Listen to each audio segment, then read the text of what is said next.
get on with it with me. Fordi jeg har været til Halloweenfest, og sådan, det var lidt tit så hyggeligt. Man burde virkelig gøre det noget oftere. Jo, det ser nasty ud.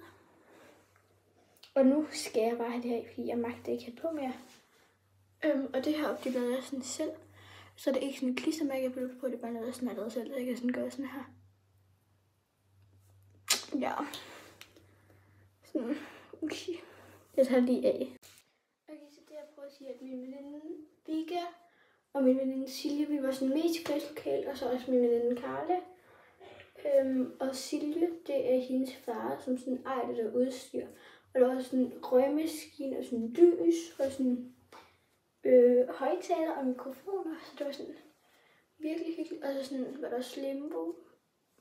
Og så spillede vi også sådan fodbold udenfor. Og jeg kan bare ikke få det her af, så jeg ligner her der en tomat. Jeg tror, jeg må tage det af i morgen, fordi sådan, jeg kan legit ikke få det af.